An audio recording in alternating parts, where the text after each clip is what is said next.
Queridos amigos e amigas, nossos cumprimentos, nossos votos de paz. Essa palestra é uma palestra programada, é uma doutrinária estabelecida pela Fraternidade Espírita Irmã Sheila, casa espírita conhecida da cidade de Salvador, para a qual essa mensagem está sendo encaminhada. Essa palestra está sendo transmitida nesse momento para o canal oficial da FEIS, Fraternidade Espírita Irmã Sheila, e também para o canal do Raciocínios Espíritas. Meus cumprimentos, portanto, mais uma vez, minhas saudações para aqueles que nos acompanham nesse momento, aos frequentadores da Fraternidade Espírita Irmã Sheila, aos seguidores inscritos do Raciocínios Espíritas. O nosso tema está vinculado, está subordinado à obra Renovando Atitudes, do Espírito Hamed, pelo médium Francisco do Espírito Santo Neto. E o tema atual, o tema de hoje, portanto, é um dos capítulos desse livro, é o capítulo Aprendendo a Perdoar, do livro já mencionado. Como nós já falamos em outras palestras sobre esse livro doutrinárias, que tem acontecido no mês atual, porque todas as doutrinárias da casa estão voltadas aí para a obra Renovando Atitudes, né? Então vimos aí ao longo das terças-feiras, ao longo de outros dias, abordando capítulos diversos dessa obra. No dia de hoje, Aprendendo a Perdoar, vale a pena mencionar aqui que em todo o capítulo, Hamed recorta um trecho da obra O Evangelho segundo o Espiritismo, a partir do qual ele faz alguns comentários. Toda a obra tem essa prática, tem esse estilo. Nesse capítulo, ele também recortou um trecho de O Evangelho segundo o Espiritismo para aí comentar, seguindo a tradição do próprio Allan Kardec. Allan Kardec fez isso no Evangelho segundo o Espiritismo. Allan Kardec, no Evangelho segundo o Espiritismo, ele recortava trechos do Evangelho de Jesus, do Novo Testamento, alguns trechos, e em cima desses trechos ele fazia comentários e depois passava aos espíritos para que os espíritos comentassem aquele conteúdo, aquela temática, aqueles conceitos, né? Emmanuel, mais tarde, através de Chico Xavier, vai fazer algo semelhante na obra Pão Nosso, Caminho, Verdade e Vida, Ceifa de Luz, Fonte Viva e tantos outros que ele aí aborda, né? Ceifa de Luz, Palavras de Vida Eterna, tantas obras que Emmanuel aborda com esse estilo, né? Recortando versículos do Novo Testamento, do Evangelho de Jesus, em cima dos quais, a partir dos quais e sobre os quais ele elabora os seus comentários. Hamed faz recortes da obra de Kardec, o Evangelho segundo o Espiritismo. Mas no capítulo nosso hoje, no tema nosso hoje, ele recorta, na verdade, um recorte de Allan Kardec. Ele seleciona, na verdade, um trecho específico do Evangelho segundo o Espiritismo, que já era o trecho recortado no Novo Testamento que Kardec recortou. O que é que eu quero dizer isso? Ele escolhe o capítulo 10. Capítulo 10 do Evangelho segundo o Espiritismo é Bem-aventurados os misericordiosos, onde Kardec examina essa bem-aventurança de Jesus, a bem-aventurança da misericórdia. E em todo o capítulo 10, Kardec faz várias abordagens sobre o perdão, a misericórdia, né, que gera o perdão, né? E aí tem o tema da indulgência, da misericórdia, do perdão das ofensas, do perdão aos inimigos, do perdão aos espíritos desencarnados, né? E assim por diante. Então, uma série de abordagens, um detalhamento e uma abordagem multifacetada sobre o perdão, porque há vários aspectos ali que são mencionados, tanto por parte do próprio Kardec, como mais tarde na parte Instruções dos Espíritos, quando Kardec permite que os benfeitores espirituais, através da mediunidade, se manifestem sobre o assunto. Assim acontece em O Evangelho segundo o Espiritismo comumente. E aqui nós temos, portanto, esse recorte, capítulo 10, Bem-aventurados e misericordiosos. Logo no início do capítulo, Kardec recorta os trechos do Novo Testamento, que seria a espinha dorsal, que seria a base, que seria o piso básico em cima do qual Kardec iria abordar a questão do perdão e da misericórdia. E aí Kardec cita 3 textos, né? Um texto lá de Mateus, lá o terceiro item, né? O item 3, que é um texto de Mateus sobre o perdão. um texto que é o primeiro de todos, que é a bem-aventurança, bem-aventurados os misericordiosos, e essa colocação de Jesus é super interessante. Bem-aventurados os misericordiosos, porque eles próprios obterão misericórdia, eles próprios receberão misericórdia. Essa é uma das bem-aventuranças de Jesus. Todas as bem-aventuranças de Jesus são temas grandes, temas maiores de todo o Evangelho, né? Eixos centrais da doutrina do Cristo, né? Nas bem-aventuranças, Jesus condensou toda a sua proposta, que vai mais tarde esmiuçar detalhadamente nas parábolas. E essa bem-aventurança, portanto, é um tema maior. A misericórdia é um dos temas básicos do Evangelho, é um dos temas básicos do discurso de Jesus. A gente vai ver isso especialmente no Evangelho de Lucas. Em Lucas, Jesus conversa com os fariseus e doutores da lei, quase sempre sobre misericórdia. Os fariseus propõem um diálogo sobre a lei, sobre o Torá, sobre, portanto, o Código Civil e ao mesmo tempo religioso, ou seja, a legislação do povo hebreu, e a legislação do povo hebreu era também o código espiritual. E Jesus quase sempre responde com um discurso ou uma parábola sobre misericórdia. É assim que no Evangelho de Lucas a gente tem diálogo sobre parábola do bom samaritano, parábola do filho pródigo, parábola da ovelha perdida, parábola da dracma perdida, uma série de parábolas que estão presentes, do fariseu e do publicano. Todas elas versam sobre a misericórdia. É como se Jesus respondesse um diálogo sobre a lei, colocando a misericórdia, dizendo que falta na lei a misericórdia, que falta na compreensão de justiça da época a noção de misericórdia que ele queria insistir diante dos entendidos, dos estudiosos, dos doutores da lei. Bem-aventurados os misericordiosos, porque eles próprios obterão misericórdia, é de alguma forma um conceito sobremaneira interessante, é um conceito muito importante e interessante, porque veja o raciocínio. Aqueles que são misericordiosos obterão misericórdia, né? O trecho que Hamed recorta tem essa mesma linha de raciocínio, porque é o item 2, o item 1 do capítulo 10 do Evangelho segundo o Espiritismo de Kardec. O item 1 é essa bem-aventurança que eu citei, bem-aventurados misericordiosos, porque receberão misericórdia. É como se a gente entendesse que o perdão e a misericórdia que eu dou é um presente que fica comigo. O perdão e a misericórdia que eu ofereço, que eu oferto, é um perfume com o qual eu fico perfumado.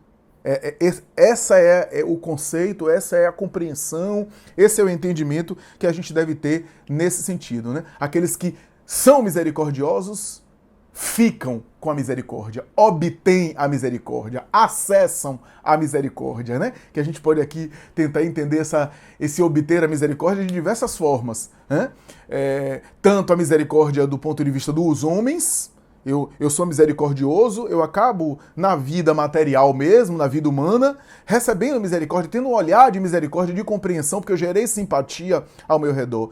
Do ponto de vista da vida espiritual também, na compreensão espírita, o que eu perdoo, o perdão é um bem que eu faço ao outro, o perdão também é uma atitude nobre. Ao espalhar perdão, de alguma forma, eu tenho, portanto, misericórdia na vida espiritual. Isso é, quando eu, por exemplo, faço todo o bem que eu faço apaga o mal que eu fiz. O amor que eu dou cobre a multidão de pecados. Então o bem que eu espalho acaba retornando para mim. Como diz Emmanuel em uma bela mensagem, né? O bem será o teu advogado de defesa em toda parte. Então, o bem que eu vou fazer, portanto, o perdão que eu dou, será, portanto, considerado lá na frente. E mais tarde, quando eu entre na vida espiritual, aquilo vai ser lembrado, aquilo vai ser considerado, aquilo vai ser contabilizado, se você quer um termo aqui mais material, né? Ou seja, a misericórdia que eu espalho, a compaixão com a qual eu trato o meu próximo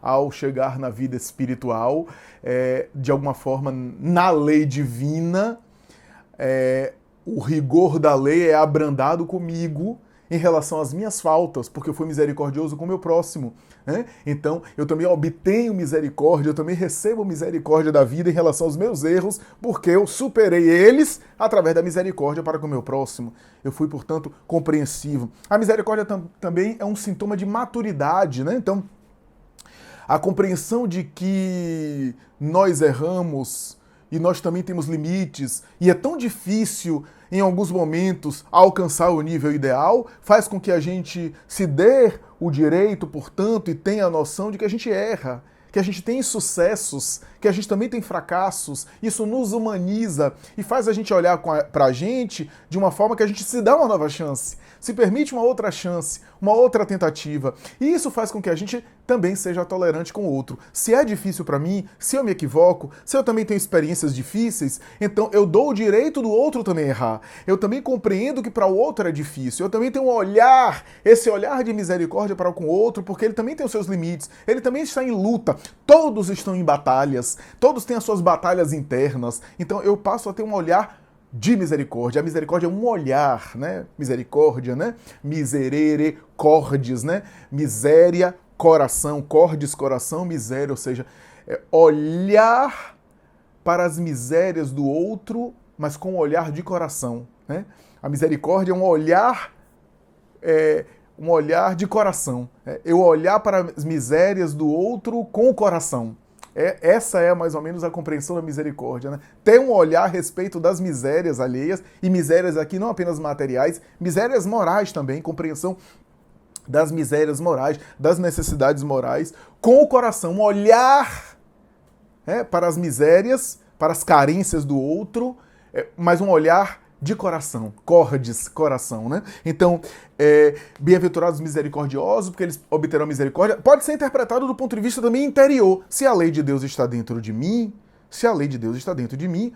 ao eu gerar misericórdia ao redor, o mal que eu fiz, os erros que eu tenho, vão ser, portanto, liberados da consciência, vão ser, portanto, superados, porque eu compensei na minha consciência os erros que me dariam sentimento de culpa, que me dariam consciência de culpa, através do amor, através do bem que supera o mal. Portanto, eu compensei o mal que eu fiz com misericórdia. Ao oferecer misericórdia, eu tenho misericórdia, que é o amor que libera a multidão de pecados. É o amor que cobre a multidão de pecados. Então, isso é super interessante, é uma análise aqui da bem-aventurança, que é o tema central, que é o tema principal. A bem-aventurança da misericórdia é um tema central do capítulo 10 do Evangelho segundo o Espiritismo, porque o perdão é uma consequência da misericórdia. É uma ação, é uma atitude concreta da misericórdia. Se a misericórdia é um olhar, se a misericórdia é um sentimento, o perdão é a atitude da misericórdia. Aliás, é a atitude por excelência da misericórdia. Porque o perdão, já estou até adiantando o que eu ia falar a respeito de misericórdia e justiça, mas o perdão não é uma questão de justiça. Se você perdoa alguém que merece, aí é justiça.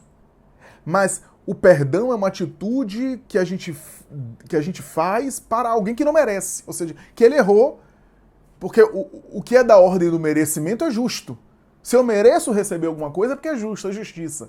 Mas alguém que erra comigo, não é justo no sentido justiça, no sentido comum da palavra, devolver com o bem. Ele não merece, né, nesse sentido, mas o perdão é uma atitude que se dá a quem não merece receber. E é interessante isso, porque modifica o sujeito e modifica o outro, mas a misericórdia é maior do que o perdão, porque a misericórdia é um olhar. O perdão é uma atitude de misericórdia, como a indulgência e assim por diante, que são examinados ali no capítulo 10 de O Evangelho segundo o Espiritismo. A misericórdia, portanto, é algo mais amplo. Jesus tinha um olhar de misericórdia, a ação da misericórdia. O perdão é mais específico porque o perdão, para se manifestar, precisa de uma ofensa, precisa de uma atitude. Eu preciso, portanto, para eu perdoar, eu preciso passar por uma ofensa. Então eu fui ofendido e aí eu perdoo. A misericórdia não precisa de ofensa. Eu posso ter um olhar de misericórdia mesmo sem ser agredido. Por isso que a misericórdia é maior. A misericórdia é um sentimento mais amplo, maior. Eu posso ter um olhar de misericórdia sem ofensas, sem agressões, eu já ajo com misericórdia, eu já sinto com misericórdia. O perdão é uma atitude de misericórdia, a atitude talvez mais famosa, a atitude por excelência da misericórdia, que é quando eu sou ofendido e eu ajo com misericórdia perdoando. O perdão é a atitude concreta, a misericórdia é o sentimento, é o olhar, é a percepção, é a visão. Então, É interessante isso, porque Hamed não recorta esse texto, Bem-aventurados, eu ainda não cheguei lá. O texto que Hamed recorta, quem quiser acompanhar aí no seu livro, Evangelho segundo o Espiritismo, capítulo 10, item 2. É o texto que o próprio Kardec recordou, faz parte desses 3 textos, como eu falei, desses 3 trechos que eu falei, de Mateus. Acho que, se não me falha a memória, os 3 trechos que Kardec recorta são de Mateus, se não me falha a memória. Ou então, pelo menos 2 são de Mateus, né? E talvez um de Lucas. Mas eu não me lembro aqui direito, eu não estou aqui de memória, só consultando. A verdade é que esse item 2 é de Mateus, que Kardec recortou e que Hamed também menciona parte dele no seu capítulo, né? Parte a partir dele no seu capítulo, né? Dizendo: se perdoardes aos homens as faltas que cometerem contra vós, também vosso Pai Celestial vos perdoará os pecados. Mas se não perdoardes aos homens quando vos tenham ofendido, vosso Pai Celestial também não vos perdoará os pecados. Mateus capítulo 6, versículo 14 e 15. Aqui eu preciso dizer o seguinte: Mateus capítulo 6 é Sermão da Montanha. O Sermão da Montanha no Evangelho de Mateus está no capítulo 5, 6 e 7, grosso modo, basicamente, né? No Evangelho de Lucas, o Sermão da Montanha está mais diluído. Mas no Evangelho de Mateus, começa lá no capítulo 5, com as bem-aventuranças, e vai até o capítulo 7. Capítulo 6, portanto, está ali a nota, né, a consideração sobre a questão do perdão no Sermão da Montanha. O Sermão da Montanha, que é o discurso básico, o discurso mais alto, o discurso mais sublime de Jesus, né? A plataforma, como diz Humberto Rode, a plataforma de Jesus, a plataforma divina, né? Como diz Emmanuel, né? A plataforma política de Jesus, né? Ou seja, a base fundamental, a essência de todo o seu pensamento, está presente no Sermão da Montanha, né? Agora, eu gostaria aqui de contextualizar a questão que é colocada aqui, sobre esse capítulo, que vale a pena a gente aqui mencionar, que é o seguinte: a gente está lidando com um contexto na Bíblia, que é um contexto bastante específico, de um discurso de Jesus, e o Sermão da Montanha é um discurso condensado, como eu comentei, é interessante entender quando foi que essa frase foi mencionada no Evangelho. Se perdoardes aos homens as faltas que cometerem contra vós, também vosso Pai, aqui eu posso entender o vosso Pai como Deus, que estabeleceu as leis, ou vosso Pai como Deus interno, a consciência. Vosso Pai Celestial vos perdoará os pecados, a consciência absolverá o próprio sujeito, né? Mas se não perdoardes aos homens quando vos tenham ofendido, vosso Pai Celestial também não vos perdoará os pecados. Aonde está isso no Evangelho? Aonde está isso no Novo Testamento? Qual é o contexto em que essa frase foi dita, foi colocada no texto de Mateus? Eu vou pegar aqui só para vocês terem uma ideia aqui, sem citar tudo, mas o capítulo 6, versículo 14, né? Eu vou começar aqui no capítulo 6, não vou citar os primeiros versículos não, mas a partir do versículo 5. Olha a partir do versículo 5. É uma coletânea, é um conjunto, é um acervo de instruções sobre oração. Sobre oração. Gravemos isso.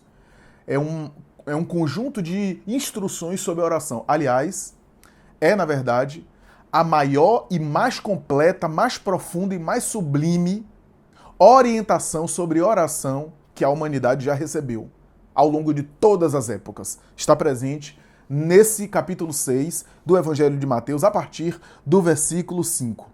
Olha o que ele diz. Porque o versículo de 1 a 4 fala sobre a esmola, de dar com a mão direita, o que a mão esquerda não sabe, que não se exibir, que não seja dado para que as pessoas chamem, para que as pessoas fiquem sabendo, né? A caridade sem ostentação, sem exibir. E aí, a partir do capítulo 5, olha o conjunto de orientações que ele está dando ali no Sermão da Montanha, para os discípulos e também para a população, porque o Sermão da Montanha foi um discurso proferido em público, né? Em público, provavelmente ali em Cafarnaum, ali perto da casa de Simão Pedro, no lago de Genezaré, né? No mar do Tiberíades, né? No lago de Cafarnaum, né? no mar de Cafarnaum, e em plena praia, portanto, da Galileia, Jesus proferiu esse discurso. Olha o que ele diz a partir do versículo 5, até chegar no versículo 14 e 15, que é o texto aqui mencionado. A partir do versículo 5, ó. E quando orares, não sejas como os hipócritas, pois se comprazem em orar em pé nas sinagogas e nas esquinas das ruas, para serem vistos pelos homens. Em verdade, eu vos digo que já receberam o seu galardão, a sua recompensa. Mas tu, quando orares, entra no teu quarto, no teu aposento, e fechando a tua porta, ora a teu pai que está em secreto, e teu pai que vê em secreto te recompensará publicamente. E orando, não useis de vãs repetições como gentios, que pensam que por muito falarem serão ouvidos. Não vos assemelheis, pois, a eles, porque vosso Pai sabe o que vos é necessário, antes de vós lhe o pedirdes. Portanto, vós orareis assim. E aí Jesus fala o Pai Nosso. Pai nosso que estás nos céus, santificado seja o teu nome, venha o teu reino, seja feita a tua vontade, assim na terra como no céu. O pão nosso de cada dia nos dá hoje, e perdoa-nos as nossas dívidas, assim como nós perdoamos aos nossos devedores. E não nos conduzas à tentação, mas livra-nos do mal, porque o teu é o reino e o poder e a glória para sempre, assim seja, ou amém, a depender das traduções, né? Depois do amém do Pai Nosso, depois do assim seja do Pai Nosso, que é o versículo 13 e o versículo 14, é o quê? É o nosso texto. Porque se perdoardes aos homens as suas ofensas, também vosso Pai Celestial vos perdoará a vós. Se, porém, não perdoardes aos homens as suas ofensas, também vosso Pai vos não perdoará as vossas ofensas. E depois, a partir do versículo 16, ele começa a falar sobre o jejuar em público, dos hipócritas, né? De lavar o corpo, mas não lavar a alma, né? Do ajuntar tesouro na terra. E ele continua. Ou seja, esse versículo sobre perdoar e receber perdão do Pai Celestial, versículo 14 e 15, aparentemente está isolado dentro desse texto. Porque Jesus vai falando sobre a oração, vai dando uma série de conselhos sobre a oração, apresenta um mais sublime, econômico, conciso, profundo, sintético e espiritual modelo de oração, que é o Pai Nosso, a chamada oração dominical. E depois do Pai Nosso, e se perdoardes aos homens as faltas que eles cometerem, vosso Pai Celestial vos perdoará. Mas se não perdoardes aos homens a falta que eles cometeram contra vós, vosso Pai Celestial também não vos perdoará. Parece, aparentemente, inicialmente parece estranho, né? Num conjunto de orações, num conjunto de instruções sobre a oração, Jesus falar sobre o perdão, assim, numa frase isolada e pronto, como se estivesse coroando o Pai Nosso com o ensinamento do perdão, porque o versículo é logo após o Pai Nosso. É logo após o Pai Nosso, né? Primeiro, uma coisa importante para saber é o seguinte: Mateus, ele não tem uma preocupação cronológica. Ele não tem uma preocupação de falar o discurso de Jesus, como Jesus falou, por ordem, tá? Mateus, a preocupação dele é temática, ele junta temas, né? Então, por exemplo, tem um capítulo de Mateus que é só parábolas. Não é que Jesus tirou o dia só para falar de parábolas, não é isso. Jesus falou parábolas ao longo da vida, mas Mateus reuniu essas parábolas todas em um capítulo sequencial, porque ele dividiu por temas. O Sermão da Montanha também, ele reuniu aquela quantidade de coisas que Jesus falou no Sermão do Monte e provavelmente, conforme diz Humberto de Campos Espírito, através de Boa Nova para Chico Xavier, e provavelmente Jesus falou esse discurso do Sermão da Montanha várias vezes, e Mateus assistiu várias vezes e reuniu, né, o conteúdo daquilo que tinha de melhor, né? O conteúdo de Jesus ali, né? Aqueles conteúdos mais sublimes de Jesus no texto do Sermão da Montanha. Então, isso é importante a gente entender, porque provavelmente, talvez, esse discurso não fosse assim, nessa ordem, mas por que Mateus colocou nessa ordem?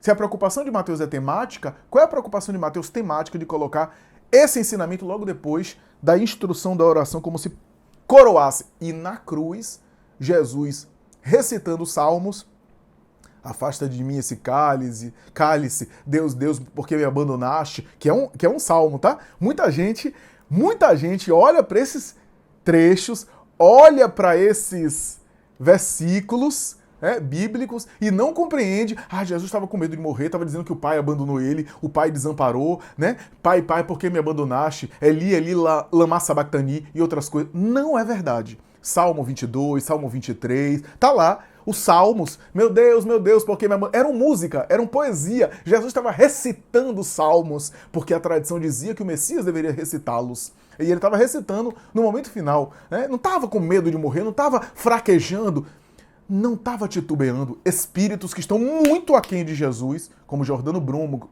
como Joana d'Arc, como grandes mártires, não fraquejaram no momento do martírio, queimados vivos, esfolados e assim por diante. Imagine o espírito da altura, da dimensão de Jesus, no momento final da cruz. Deus meu, por que me abandonaste? Não é isso, né? Então, mas naquele momento, ele também diz, perdoa os pais, eles não sabem o que fazem. A oração, coroando com a lição do perdão, né? Inclusive o perdão de Deus, né?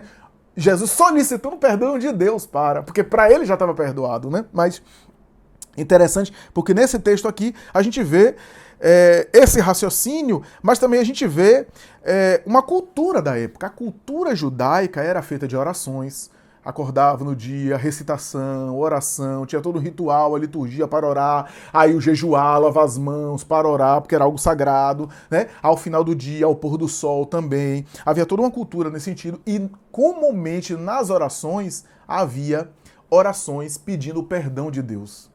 A cultura judaica era muito mais da justiça. Deus era legislador, Deus castigava os seus filhos desobedientes, Deus vinha... Não havia a noção, como na Idade Média se fez, Deus, o bem, e o mal, um demônio, um ser satânico, demoníaco. Não havia essa noção na cultura judaica do Antigo Testamento, do Velho Testamento. Deus encarnava tanto a bondade, tanto a justiça, tanto a espiritualidade, como o rigor do castigo, da punição.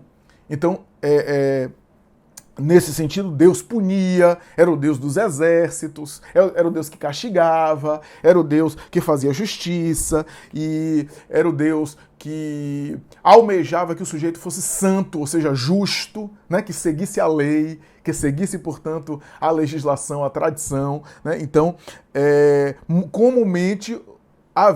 não havia assim uma cultura do perdão ao próximo, isso não aparece tanto no Antigo Testamento, aparece, mas de maneira sutil, não tanto, mas a verdade é que havia muito mais uma cultura de pedir perdão a Deus. A cultura judaica era de orações pedindo perdão a Deus. Aí você entende, porque Jesus estava falando aquilo, falando sobre a oração, falando sobre a forma de orar, falando de uma série de coisas que ele colocou, né, do orar sem se exibir, do orar sem ser visto pelos homens, para parecer um homem que é espiritualizado orando, o orar em segredo, porque quando eu acesso o meu mundo interior em segredo, eu me conecto com Deus, porque eu só me conecto com o divino quando eu acesso o divino que está dentro de mim, porque é essa centelha divina que conecta com Deus. Então quando eu mergulho no meu mundo interior em segredo, e não conectado, já que a oração é um mergulho interior para transcender, eu preciso me recolher. Se eu oro diante dos homens com a preocupação de ser visto pelos homens, a minha mente está voltada para os homens, está, de alguma forma, mergulhando no ego, tá no ego, né? Preocupada com as pessoas, preocupada com os homens, preocupada com as situações, com as aparências externas, né? Daí preocupar-se em orar em segredo, né? Sem se exibir, né? Aí ele fala o Pai Nosso, né? Ele cita ali a oração do Pai Nosso, né? Ele fala da oração no sentido de orar com muitas palavras, usar um monte de palavras repetitivas sem nenhum sentido, não. Oração tinha que ser com sentimento, tinha que se dirigir a Deus com sentimento e com abertura de coração, ele fala isso. Olha a quantidade de orientação que Jesus passa nesse capítulo 6 do Novo Testamento sobre a oração.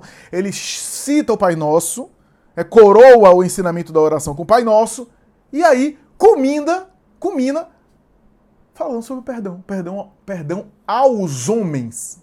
Se não perdoares aos homens, o Pai Celeste não perdoará. Aí você entende por quê? Porque na tradição judaica havia a cultura das orações pedindo perdão a Deus, pedindo misericórdia a Deus pedindo clemência a Deus em relação às nossas fraquezas, as nossas deficiências, as nossas fragilidades. Então não havia cultura do perdão ao próximo, mas havia cultura de pedir na oração perdão a Deus. Jesus faz um conjunto de orientações sobre a oração e conclui esse conjunto dizendo: se não perdoardes os homens as faltas que eles cometeram contra vós, vosso Pai Celestial não perdoará.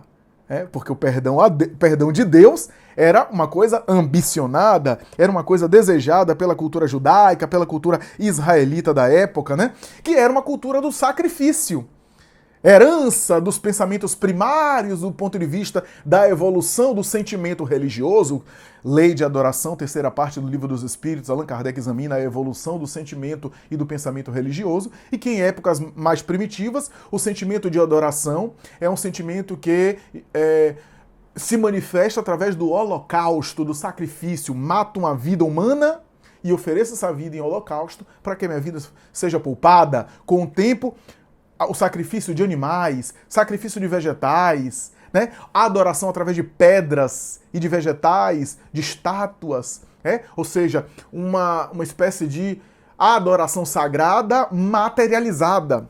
À medida que o ser humano amadurece, à medida que o ser humano evolui, à medida que o ser humano progride, essa concepção sagrada, essa concepção espiritual vai ficando menos material, o sacrifício vai se espiritualizando, vai ficando menos material, né? Mas o sacrifício está presente na origem do pensamento religioso, desde das épocas primárias ali, das civilizações politeístas, né? Que havia a concepção dos deuses da agricultura, então oferecia alguma coisa aos deuses da agricultura para que na próxima estação não houvesse praga, para que na próxima estação não houvesse ventos e derrubasse ali o plantio, né? Que houvesse um bom clima, né? Que chovesse em determinada época do ano, porque era bom para a agricultura, né? Então se oferecia alguma coisa, e quando havia tudo bem é porque a deusa ou o deus da agricultura havia abençoado. Quando não, é porque o sujeito havia feito alguma coisa errada e tinha que oferecer alguma coisa para agradar esses deuses, né? Então essa concepção está presente,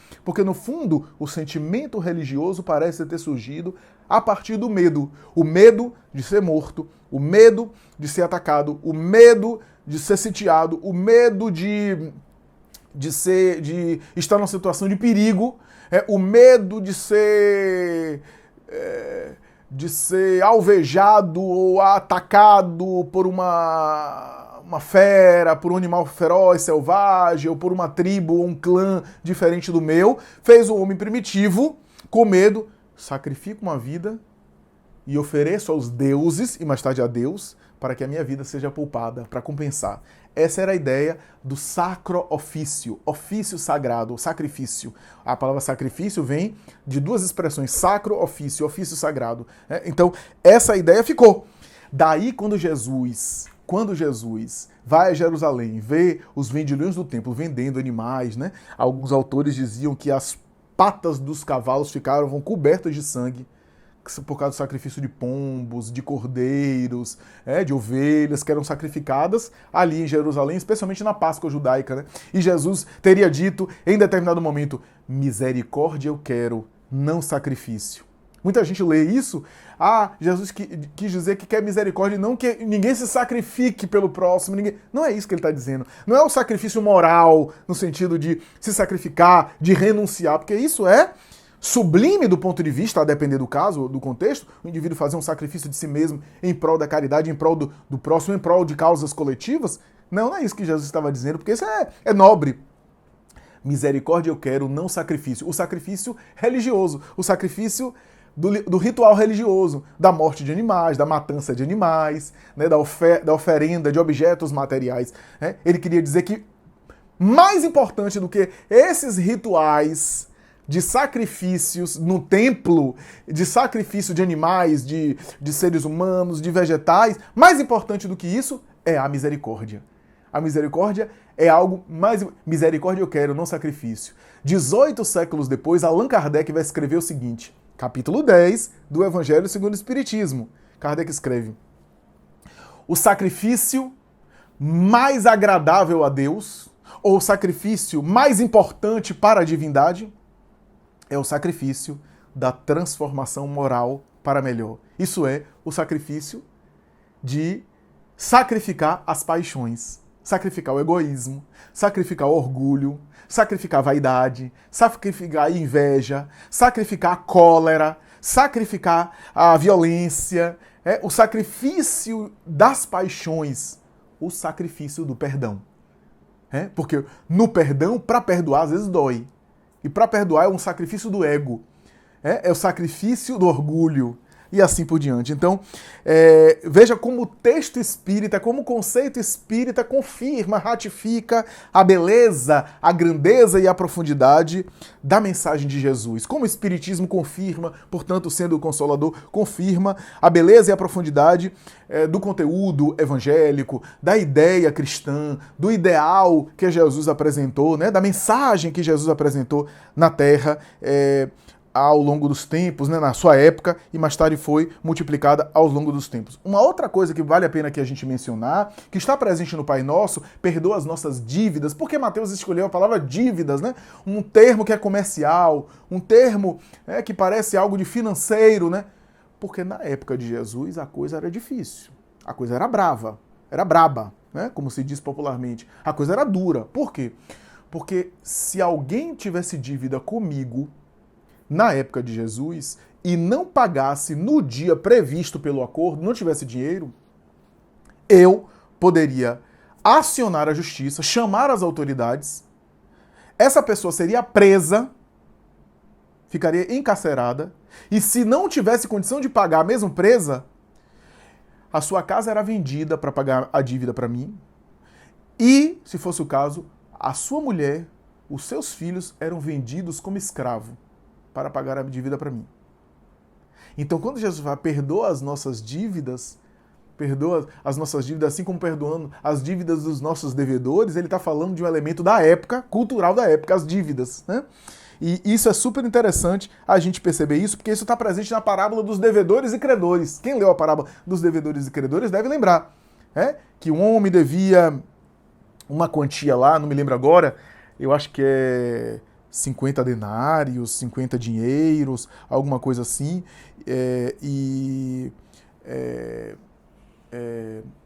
para um homem que devia para um senhor maior, um grande senhor, se não me engano, quantos, meu Deus? 200 talentos, alguma coisa assim. Era um valor assim,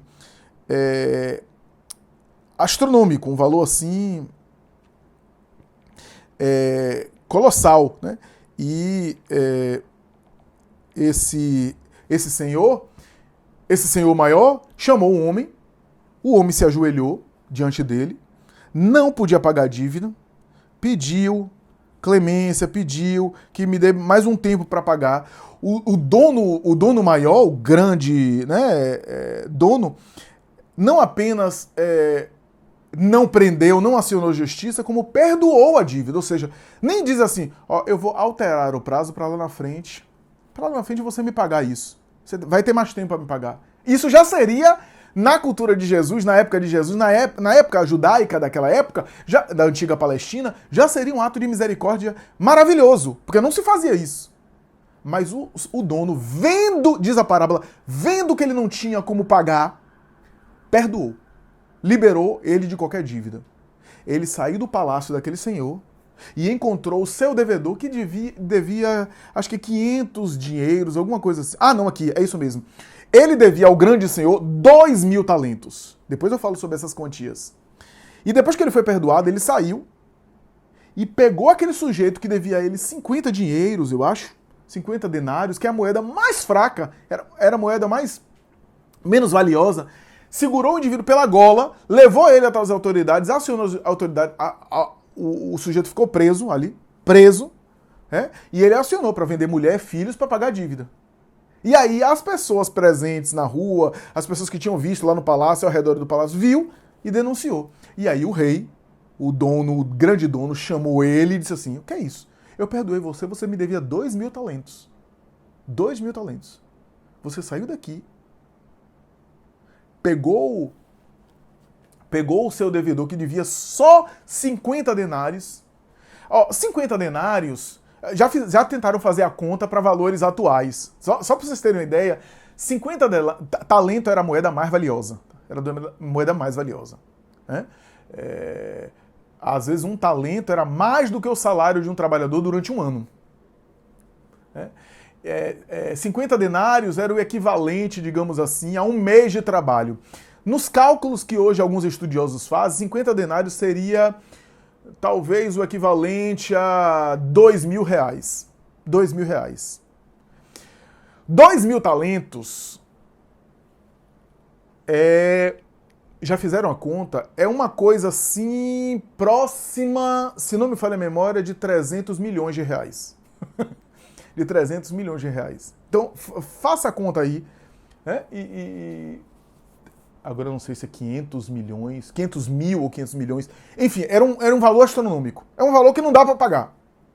Acho que era 300 milhões, se não me engano. Era um valor astronômico que não dá para pagar. Né? E aí,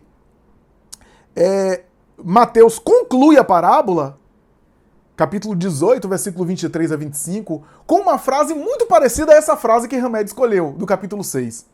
É assim que meu Pai, que está nos céus, vos tratará, se não perdoardes do fundo do coração as faltas que vossos irmãos houverem cometido contra cada um de vós. Ele praticamente repete a frase com um ou outro detalhe, uma ou outra palavra diferente, mas o conceito é o mesmo.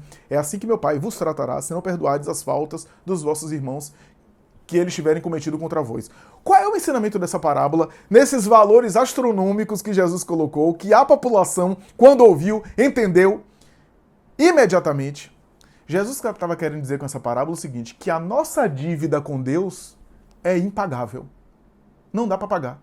Mesmo que você queira pagar essa dívida, não dá. Chico Xavier dizia isso, né? Se a gente reencarnar só para pagar a dívida, já não dá. Já nem vai dar. Porque tem a misericórdia divina. Então, a dívida que a gente tem para com Deus é impagável. A gente sempre vai estar em dívida com Deus. E é uma dívida astronômica. A gente deveria ter essa noção quando alguém nos ofendesse. Quando alguém nos ofendesse, a gente deveria ter a noção que a gente tem uma dívida astronômica, monstruosa. Porque a gente ia considerar que, comparado com a dívida que a gente tem com Deus, aquilo que o sujeito está me dando de prejuízo, aquilo que o sujeito está me ofendendo, não é nada. A gente não deveria valorizar. E deveria ter misericórdia com ele, como Deus tem misericórdia conosco.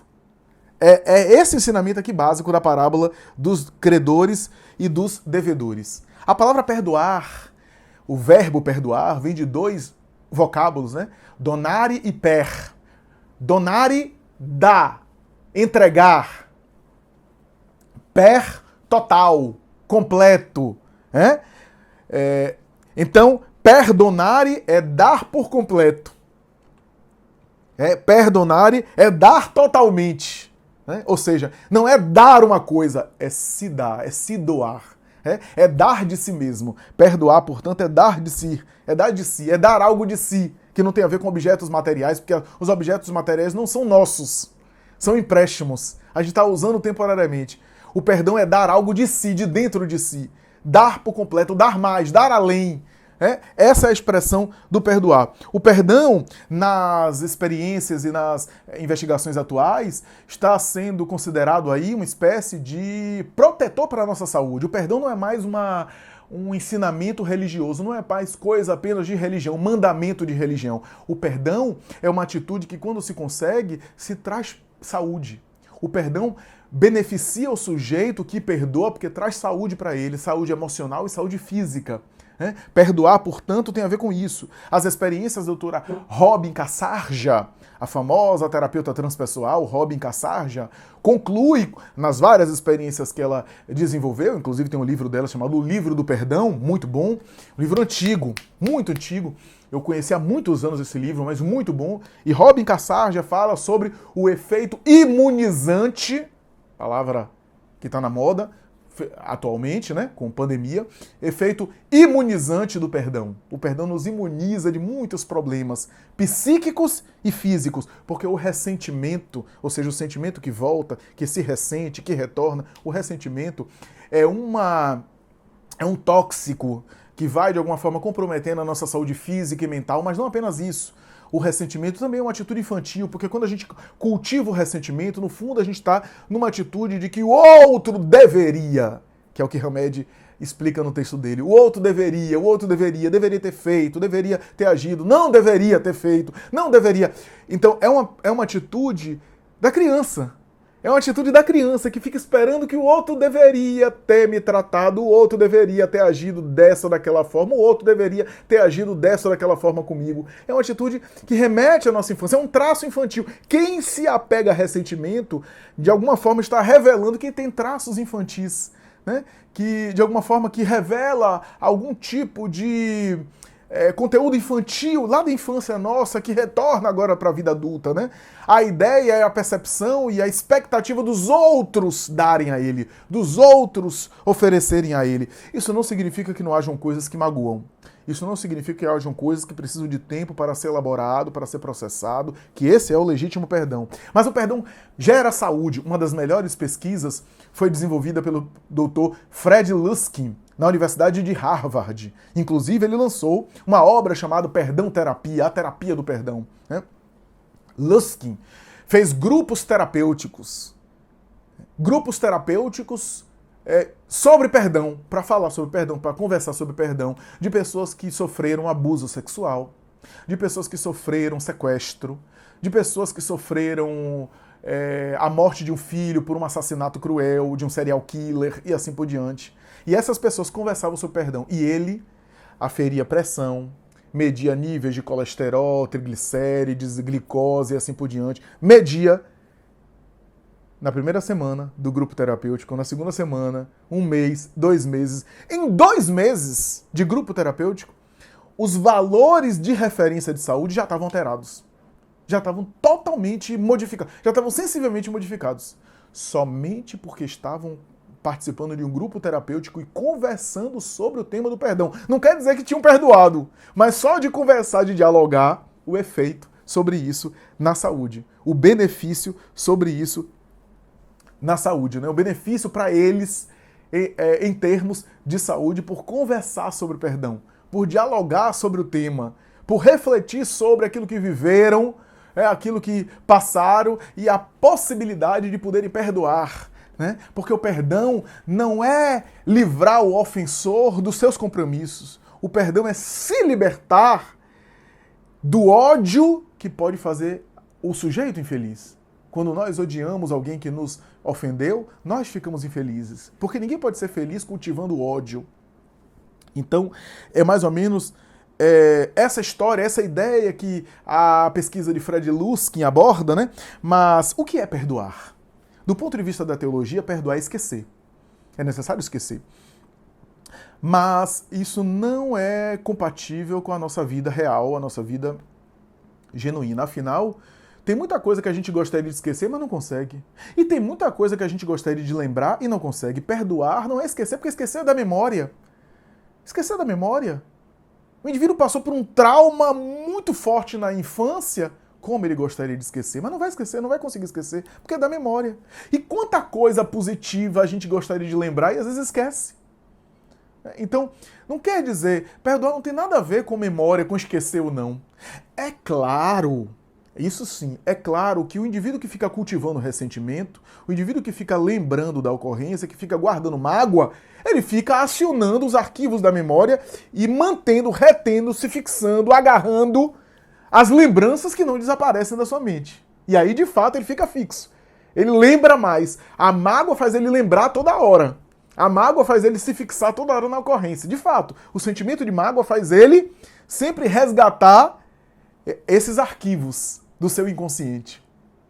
No entanto, e por isso o perdoar pode facilitar o esquecimento de algumas ocorrências, sim. Porque quando eu perdoo, eu retiro isso da mente. Eu não fico vitalizando a mágoa, portanto eu não fico vitalizando a lembrança, e aquilo facilita eu esquecer, eu ignorar, eu desconhecer. Mas o esquecer profundamente não é esquecer da memória, é o esquecer emocional, é o esquecer do sentimento, é o esquecer no sentido de se libertar, né? Se libertar do sentimento infeliz, da lembrança com ódio equivocado, porque há coisas que a gente vai lembrar, há coisas que aconteceram com a gente vai lembrar, que a gente não vai esquecer. Né? Do ponto de vista moral, perdoar é devolver o mal que a gente recebeu com o bem. E isso, o próprio Kardec fala isso em O Evangelho segundo o Espiritismo. Se você foi ofendido e você devolveu o mal com o bem, se você não se vingou, se você não procurou se vingar, se você não foi atrás de se vingar, se você não quer se vingar, se você, ao ser ofendido, diante de alguma oportunidade, você devolve o mal que lhe fizeram com o bem, você está perdoando. Ou pelo menos, se você guarda mágoa, se você guarda ressentimento, mas está agindo, devolvendo o mal com o bem, você está no caminho do perdão. Porque o perdão também é um caminho, é um processo. Você está no caminho do perdão, que conduz ao perdão total. Então você está perdoando. Você já está exercitando o perdão. Tá? Em termos psicológicos, a psicologia diz que perdoar é aceitar o outro como ele é. Porque no fundo, quando eu me magoo, é que eu não aceito que o outro tenha se comportado daquela forma. Ou seja, eu não aceito que ele tenha aquela imperfeição. Eu não aceito que ele tenha aquele vício. Eu não aceito que ele tenha aquela fraqueza de caráter. Então eu não perdoo por causa disso. Porque no fundo eu não quero que ele seja assim. Perdoar é dar o direito do outro ser o que quiser. Olha como a gente se liberta. Se liberta das expectativas do outro em relação a ter expectativas com que o outro deve ser. Não. A gente tende a ser isso. A gente não é imperfeito, mas a gente projeta a expectativa de perfeição no outro. Eu não sou perfeito, mas eu quero que o outro seja perfeito comigo. Né? Então perdoar é aceitar o outro como ele é. É dar o direito do outro ser o que ele quiser. Chico Xavier dizia, eu dou o direito de todo mundo ser o que quiser, mas a mim eu me exijo ser cada vez melhor. A autoestima, reforma íntima e ao mesmo tempo perdão. Misericórdia, dou o direito de cada um ser o que quiser. É a misericórdia. É o olhar de misericórdia, aceitar o outro. Isso é visão de psicologia profunda. Mas qual é a abordagem de Hamed? Hamed vai chamar a atenção dizendo assim, perdoar não é conivência. Perdoar não tem nada a ver com conivência. A pessoa fez algo errado com você, lhe maltratou, você ficou sentido. Tem coisas que a gente fica sentido, é o nosso lado humano. Todos nós temos o nosso lado humano. A gente ficou sentido. Ah, me perdoe. Peraí, não é assim. Eu vou perdoar, mas me dê um tempo. Eu vou conseguir perdoar, mas me dê meu tempo. Me aguarde. Me espere um pouco que eu vou chegar lá. É uma atitude até mais genuína, mais legítima, né? mais verdadeira, mais transparente. Né? Então, perdoar não é conivência. Né? Quando eu perdoo, eu não estou concordando com o erro do outro. Quando eu perdoo, eu não estou achando todo mundo bom. Quando eu perdoo, eu não estou aplaudindo para o que o outro fez. Perdoar não é achar bonito o que o outro fez e passar recibo, não. Eu não concordo, eu posso perdoar sem concordar. Eu não concordo com o que o outro fez, mas eu não vou apedrejá-lo. Eu não vou me vingar. Essa é a história. Então perdoar não é ser conivente com o erro. Perdoar não é fingimento. Ah, me perdoe, por favor. Claro que eu perdoo, eu faço um fingimento danado para parecer que eu perdoei sem ter perdoado ainda e vem dor de cabeça. Vem colapso periférico, arritmia cardíaca, vem mal-estar de saúde, vem congestionamento cerebral. Não, isso é verdadeiro consigo mesmo. Eu posso até perdoar, mas eu preciso, o perdão é um processo. Ah, me perdoe. Você não deveria ter feito. Você não deveria ter feito isso. Isso me magoou bastante. Me sensibilizou. Ah, mas você é espírita, tem que me perdoar. Eu vou perdoar se eu quiser. Não comecemos com isso. Como espírita, eu vou perdoar. Mas o perdão não é um fingimento para você ficar bem com você mesmo. Eu vou perdoar. Eu vou conseguir perdoar. Mas me dê o tempo. Me dê o tempo que você fez algo muito equivocado. Você me magoou. Você me afetou. Você me agrediu. Você não deveria ter feito. Agora, me respeite, me dê o tempo para que eu possa lhe perdoar e voltar a conviver com você, se for o caso. Então, o perdoar tem a ver com isso. O perdoar também não é confiar. Hamed chama atenção para isso. Perdoar não é confiar. Perdoar não é você tem uma relação com alguém. Claro, estou dizendo relações mais próximas, de família, etc. Mas relações, por exemplo, com... E até de família mesmo. Alguém lhe agrediu na família. Alguém tomou seu nome e pediu um empréstimo. Alguém pegou um empréstimo com você e não pagou e prejudicou você. Você não tem nenhuma obrigação de confiar nessa pessoa da próxima vez. Perdoar não é permitir ser vítima de outro golpe financeiro. Ser vítima de uma outra pedrada. Se alguém quer cortar meu pescoço, perdoar e me pede perdão, perdoar não é botar o pescoço de novo, sabendo que o indivíduo pode dar uma facada. Não.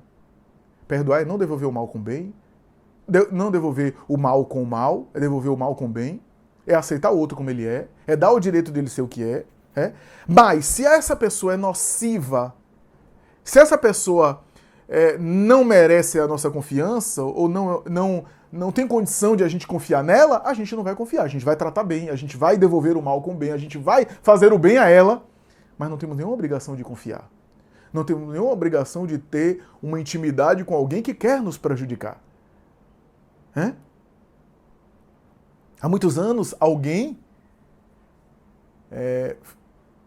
com quem eu tinha proximidade, alguém que eu tinha relações relativamente próximas, interação, do movimento espírita, inclusive, em vez de me chamar para conversar, pelas costas começou a me agredir. E, inclusive, inventar. E depois, essa pessoa, depois que me enxovalhou, me procurou privadamente. Me perdoe, me perdoe. Não guarde mágoa no seu coração. Você é espírita, não precisa guardar mágoa no meu coração. Eu disse, não é uma questão de perdoar. Para mim você está perdoado. Para mim está tranquilo. Você não precisa vir aqui me pedir perdão. Eu não estou me vingando de você, nem quero o seu mal. Para mim está tudo bem. Você agiu da forma como você acha que deveria ter agido. E eu nunca procurei me defender, nunca fui atrás de você para rebater nada, nunca rebati nenhum tipo de crítica que você fez, nem de agressão pública. Me mantive em silêncio, porque foi uma opção sua. Então, não tem mágoa, não tem ressentimento. Me sensibilizou, porque me chamou a atenção. Afinal, uma pessoa amiga, perto, que poderia me falar. Só que agora você me procura em privado. Você me enxovalhou publicamente e está me procurando aqui, porque veio me buscar na atividade profissional, veio me buscar no consultório, para me pedir perdão no privado. Você me enxovalha publicamente e vem me pedir perdão no privado. Me perdoe, não guarde mágoa no seu coração, não fique assim com a mágoa no seu coração. A questão não é mágoa no meu coração. A questão é que você vem me pedir perdão por sentimento de culpa, porque senão você não estaria aqui. Mas se é importante eu dizer isso pra você está perdoada. Totalmente perdoada. Não tem nenhuma mágoa. Não lhe quero mal. Mas eu não tenho nenhuma obrigação de confiar em você. Eu não tenho nenhuma obrigação mais de achar que você não vai fazer isso de novo. Então, Joana de Ângeles vai dizer, seleciona bem as tuas companhias. Seleciona bem as companhias que você quer perto de você. Seleciona com sabedoria as suas companhias, porque ninguém é tão puro que não se possa contaminar. Ninguém é tão espiritualizado que não se possa se envolver em perturbações. Seleciona as tuas companhias.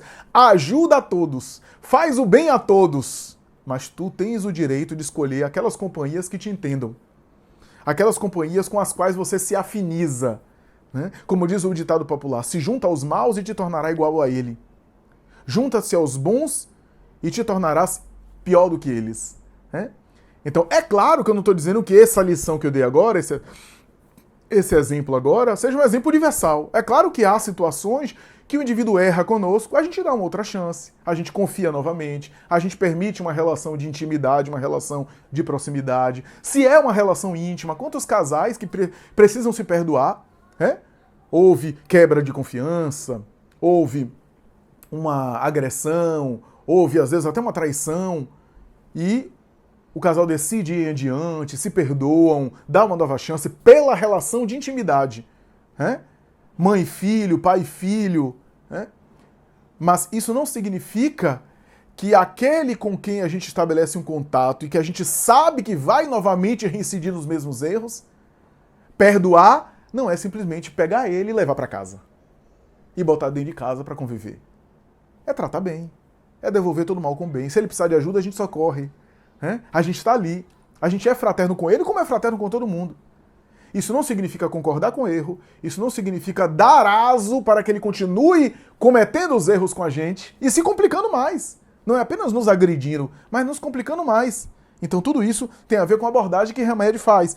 Hamed chama atenção para uma coisa super interessante, ele diz assim, é necessário a gente fazer uma espécie de distanciamento simbólico, né? Ele sugere uma espécie, ele não usa essa expressão, distanciamento simbólico é o seguinte, se você está muito magoado, faça um distanciamento das coisas, se coloque de maneira mais afastado psiquicamente das coisas que aconteceram e das pessoas envolvidas. Tente pensar de maneira mais afastada. O que Hamed está propondo isso? Racionalizar. Refletir de maneira racional e menos emocional, porque a mágoa é muito emocional, a mágoa é muito parcial, é muito parcial e passional, né? Então, se distancia um pouco emocionalmente, pensa de maneira mais, né, racional, tenta avaliar as coisas, tenta entender as razões do outro, tenta entender os motivos que levaram o outro a fazer isso ou aquilo, né? Tenta compreender, né, a atitude alheia, né? Tenta entender a atitude do outro, né, de maneira racional. Isso é bom, porque isso, diz Hamed, esse exercício de distanciamento simbólico vai lhe dar uma liberdade maior, uma autonomia, porque quando eu fico magoado e quando eu fico muito mergulhado no problema, eu também fico submetido, refém, algemado ao que o outro fez, né? E, ao mesmo tempo, a minha reação em relação ao que o outro fez, né? É aquela coisa, né? Se alguém me perturba e eu me ofendo, eu reajo, eu fico agressivo, é porque aquela pessoa está me conseguindo controlar, está conseguindo manipular. O que ela faz me tira do sério. Ou seja, ela está conseguindo exercer controle sobre mim. Então, sair um pouco desse refém, da mente do adversário sobre nós, da mente daquele que me magoou sobre mim, né, que eu fico ali preso naquela corrente mental, naquela irradiação psíquica que ele atirou sobre mim. Tentar se afastar disso, tentar dar um distanciamento, tentar fazer recolhimento, silêncio interior, elevar o pensamento a Deus para pensar de uma forma mais assim livre, de uma maneira mais autônoma, com uma liberdade maior de pensar. Esse distanciamento psíquico, né? Não é distanciamento material necessariamente, mas o distanciamento psíquico para pensar sobre isso faz o indivíduo ter maior autonomia e maior lucidez a respeito dos acontecimentos.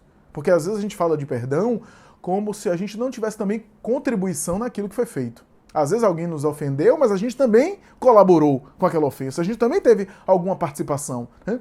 Então, isso é super interessante. E claro, quando eu falo não confiar, não quer dizer necessariamente não estar com a pessoa, né? Se é possível estar com a pessoa. Mas, por exemplo, se eu tenho um amigo e esse amigo é fofoqueiro, esse amigo não guarda segredo, eu preciso saber que nessa área eu não posso confiar. Eu perdoo o que ele já falou de mim, mal de mim, maledicente, etc. Eu perdoo, mas eu sei que ele é fofoqueiro, que ele tem essa fragilidade moral. Perdoar também é esse olhar de misericórdia. Eu continuo amigo dele, eu continuo querendo o bem dele, mas eu sei que nessa área eu não posso confiar. Então, é mais ou menos isso. Aquela pessoa mais distante que me ofendeu,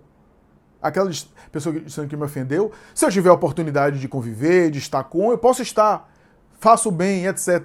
Isso não significa, repito, isso não significa eu me colocar em prejuízo de novo. Isso não significa eu ser prejudicado de novo. Isso não significa eu ser masoquista, gostar de sofrer e gostar que a pessoa me maltrate e repita os erros. Para eu perdoar, eu não preciso disso. É isso que Hamed estabelece no seu texto, né? O seu texto notável. Mas é claro que os espíritos nobres, eles perdoam, eles ali convivem, eles vivem, né? Eles têm as relações. Claro que eles têm também as suas relações de afinidade. O próprio Jesus escolheu apóstolos mais próximos com os quais ele convivia, embora ele também interagisse com todo mundo, né?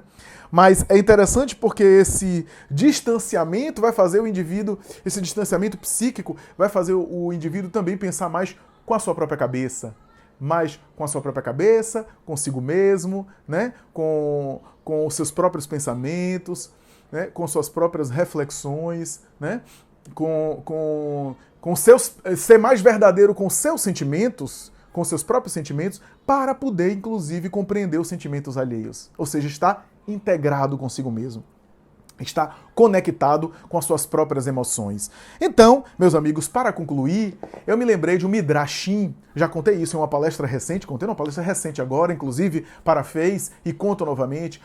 O Midrashim é uma parábola oral de tradição rabínica dos rabinos judeus para entender determinadas passagens do texto bíblico, da Bíblia hebraica, do Antigo Testamento. O Midrash comentários orais sobre o texto, mas em forma de discussão, de explicação. O Midrashim, Midrash é uma coisa, Midrashim é também tentativa de explicação oral sobre o texto, só que em forma de parábola, em forma de metáfora. Então, Midrash é uma explicação descritiva, uma explicação em prosa, uma explicação explicativa, né? Com perdão da redundância, né? Explicativa.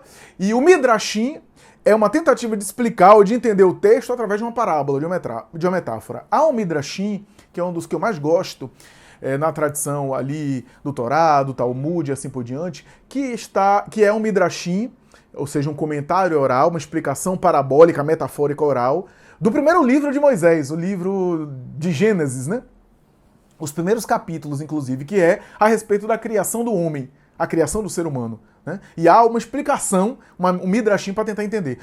O Midrashim é o seguinte, é uma metáfora, é uma parábola. Deus, no seu reino, quando chegou o dia da criação do ser humano, criação do homem, ele começou a pensar se deveria criar o ser humano ou não.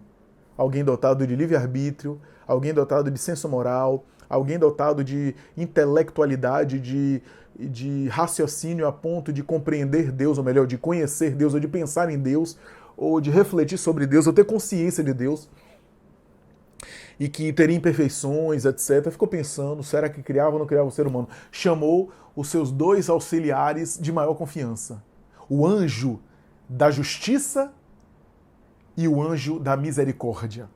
A justiça divina, porque o anjo da justiça era a própria justiça divina, justiça de Deus. E a misericórdia era a misericórdia divina. Se aproximaram os dois e ele perguntou. A justiça divina foi contra. Olha, os homens serão imperfeitos, serão falhos, darão trabalho ao Senhor, darão muito trabalho na criação, cometerão falhas, serão contraditórios, serão incongruentes, se matarão uns aos outros, serão inferiores, imperfeitos, infantis, belicosos, farão tudo de errado, gerarão tudo de ruim que você possa imaginar, ele vai gerar. E o Senhor vai ter muito trabalho na criação para, de alguma forma, amar esse ser humano e, de alguma forma, manter esse ser humano e ajudá-lo no seu processo. E aí, Deus pediu a palavra agora da misericórdia, para a misericórdia falar. A misericórdia disse não. Eu acho que o Senhor deve criar o homem, criar o ser humano. Eles serão imperfeitos mesmo, eles serão incongruentes, serão contraditórios, farão bobagem, farão besteira, mas de vez em quando esses seres humanos também terão momentos de dignificação, momentos de iluminação, momentos de transcendência, momentos de grande espiritualidade. E quando isso acontecer, eles acessarão o Senhor. E o Senhor, meu Deus, o Senhor ficará muito satisfeito com isso. O Senhor será bastante amado e bastante agraciado quando, nesses momentos raros, os seres humanos, em lampejos de consciência, em lampejos de sabedoria espiritual, acessarem o Senhor, compreenderem o Senhor e amar e reverenciar o Senhor, amar o Senhor. Quando eles fizerem isso, o Senhor ficará muito satisfeito e compensará todo o trabalho em cima deles.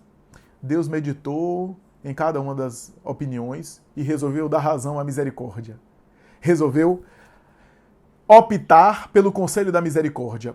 Pegou a misericórdia, puxou-a para si, jogou-a no chão e pisoteou nela até estraçalhar em vários pedaços. Pegou os pedaços da misericórdia e espalhou na criação. Jogou os pedaços, jogou toda a misericórdia, espalhando os pedaços por toda a sua criação.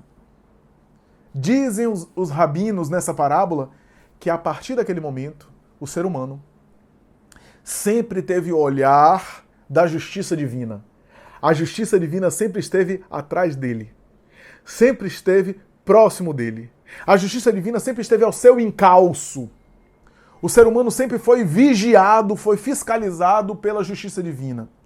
Mas, ao mesmo tempo, vive no mundo buscando pedaços de misericórdia, buscando pedaços de perdão, buscando pedaços dessa misericórdia.